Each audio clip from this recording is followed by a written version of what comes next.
16 leemos: así purificará el santuario a causa de las impurezas de los hijos de Israel, de sus rebeliones y de todos sus pecados.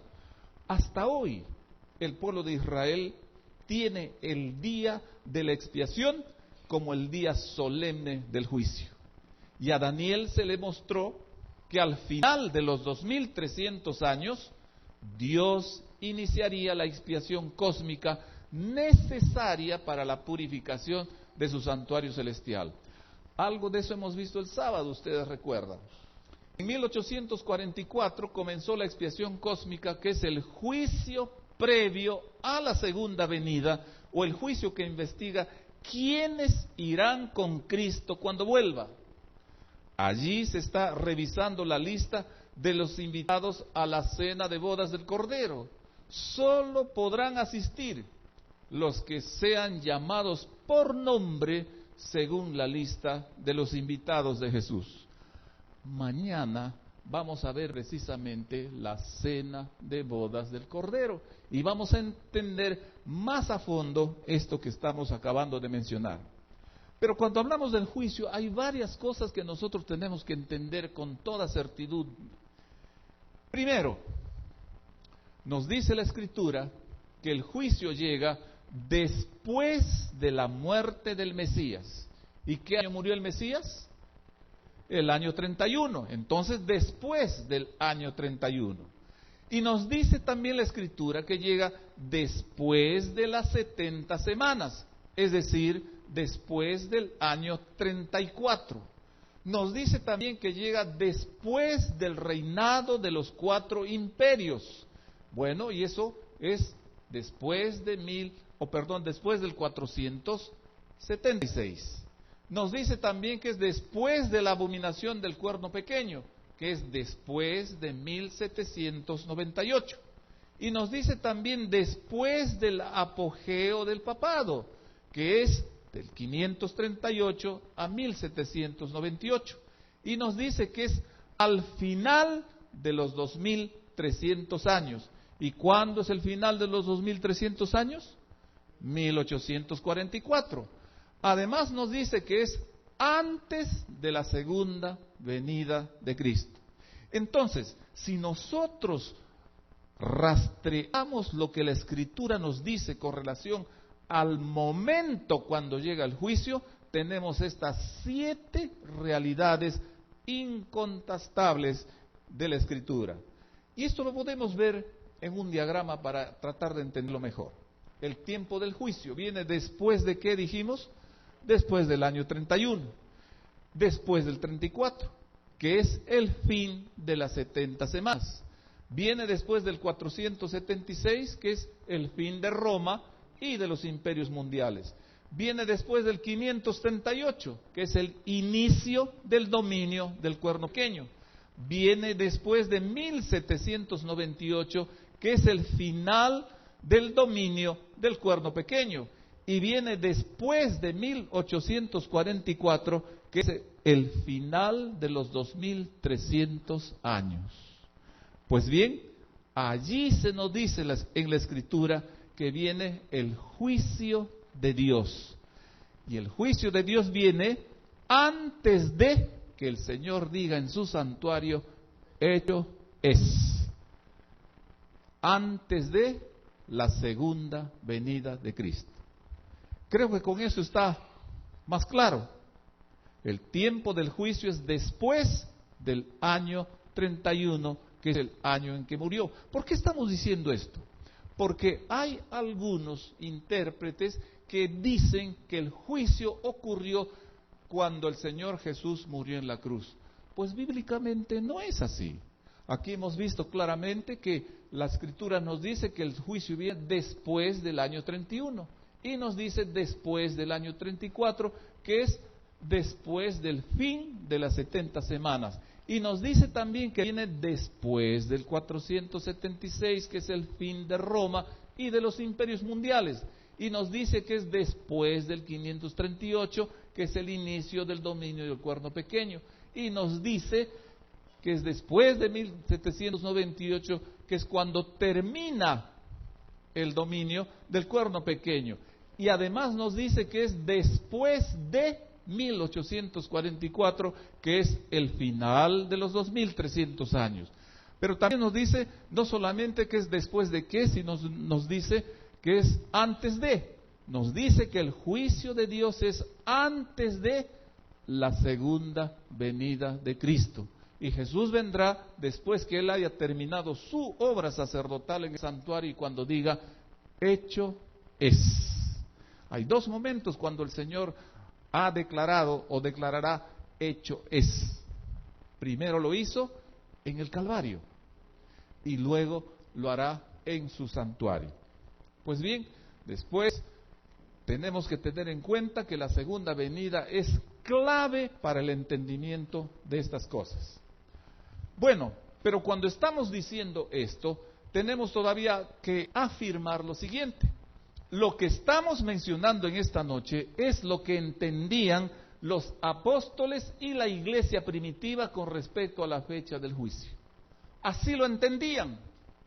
En Hechos 17:31 encontramos que Pablo nos asevera, Dios estableció un día cuando juzgará al mundo con justicia. Bueno, y aquí hay algo muy sencillo para entender. Y para esto tenemos que remontarnos a nuestros días de escuela primaria, cuando nuestra maestra nos enseñaba las cosas muy sencillas desde un comienzo. Y nos decía que el verbo tiene ¿cuántos tiempos? A ver, como repaso. 3 tiempos. ¿Y cuáles son esos? Pasado, presente y futuro, porque el verbo es el que define las acciones. Y esas acciones pueden ser pasadas, presentes y futuras. Pues bien, si hacemos la pregunta, Pablo enseñaba que el juicio en sus días era algo pasado, era algo presente o era algo futuro. Futuro. Bueno, ¿por qué? Porque el año 31 había pasado. Si el juicio hubiera ocurrido en la cruz, él lo diría. Diría sencillamente, Dios ya hizo su juicio cuando Cristo murió. Pero no dice eso. Tampoco dice, Él está juzgando. No dice. Él dice en forma explícita, juzgará al mundo con justicia. Pues bien, Hechos 24:25. Este texto es muy maravilloso. Aquí se nos habla cuando Pablo está ante un gobernante y le habla de que algo va a ocurrir y que él debiera de temer. Y le habla de un juicio venidero. Pues bien, venidero sabemos que es futuro. Romanos 2:16 también habla ahí. Dios juzgará. También es futuro. Es decir, Pablo predicaba acerca del juicio como una cosa futura. Y en Apocalipsis 14:6-7 dice, es parte del evangelio el juicio. Es decir, el asunto del juicio, la doctrina del juicio, la enseñanza del juicio, es algo que así entendían los apóstoles y la iglesia primitiva. Así, este entendimiento apostólico todavía podemos encontrarlo en Romanos 14:10-12, cuando ahí Pablo dice que todos compareceremos ante el tribunal del juicio. Entonces, estamos viendo que Daniel no estaba hablando de algo incierto. Él estableció con claridad el momento cuando el Señor iniciaría su juicio. Y en Romanos 10:30 dice, el Señor juzgará a su pueblo. Miren cómo en la Escritura hay repetidas veces, vez tras vez habla que en sus días el juicio era una cosa futura, no era una cosa pasada ni presente. Entonces, ¿cuándo empieza el juicio de acuerdo con la palabra de Dios? De acuerdo con las profecías de Daniel, al final de los 2300 años, es decir, el año 1844. 44.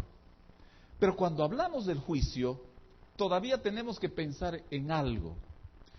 El juicio es un gran proceso que se realiza no solamente en un determinado año, sino en una extensión de tiempo. Podríamos decir que es un mega suceso. Y ese mega suceso se divide en 3 grandes etapas. La primera es el juicio investigador. Y ese juicio que le ponemos investigador, como nombre investigador, sencillamente va desde 1844 hasta el decreto hecho es. Es decir, cuando el Señor termine esta parte de su juicio en su santuario como sacerdote, como abogado nuestro, Él dirá, hasta aquí llegamos, hecho es. Y Él cambia de acción, de actitud, de vestidura, y deja el santuario y viene a esta tierra a llevar a los suyos. Luego, debiéramos entonces de entender que el juicio investigador determina quiénes se salvarán en la segunda venida. Esto es algo muy importante, esto es algo esencial para el entendimiento. El juicio investigador determina quiénes se salvarán en la segunda venida. Luego viene la segunda etapa, que es el juicio sentenciador. Y esa etapa se realiza durante el milenio. Y esto lo entendemos en Apocalipsis 20, 12 al 13. Y aquí se decide cuál será el castigo de cada perverso. ¿Qué es lo que se decide en el juicio investigador? ¿Quiénes serán salvos? Y aquí, ¿cuál será el castigo de cada perverso? Y el tercer momento o la tercera etapa del juicio es el juicio ejecutivo. Y esto ocurre al final del milenio. Y es para dar a cada pecador perdido la paga que sus malos hechos merecen. Es simplemente la ejecución de lo que aquí se ha determinado. Es decir, se ejecuta la sentencia dada durante el milenio. Pues bien, así se procede en los tribunales de nuestros días. Es que el Señor no hace nada distinto de nuestra comprensión. Él llega a nosotros con su mensaje, su advertencia, su invitación, sus acciones a través de lo que nosotros conocemos. Los tribunales en la actualidad actúan de esa manera. ¿Cómo lo hacen? Primero, se abre una investigación o sumario que decide si el acusado debe o no comparecer a juicio. Luego, en segundo lugar, el jurado se reúne para deliberar su culpabilidad, para sentenciar. Y en tercer lugar, las autoridades nombradas con ese propósito llevan a efecto, más bien ejecutan los juicios o decisiones del tribunal. ¿Está claro lo que estamos tratando de mostrar acerca del juicio? Ya hemos visto primeramente el tiempo. Daniel nos lo da con precisión. Y ahora estamos viendo el procedimiento de ese juicio. Pues bien, la primera fase es la que se efectúa en la actualidad. En Primera de Pedro 4:14 dice, es hora de que el juicio comience por la casa de Dios. Pues bien, Pedro está mirando hacia el futuro y habla como si ya estuviera realizando eso. En nuestro tiempo, podemos decir con toda propiedad, el juicio comienza por la casa de Dios. ¿Por qué? Porque en Apocalipsis 14:6 dice, la hora de su juicio ha llegado.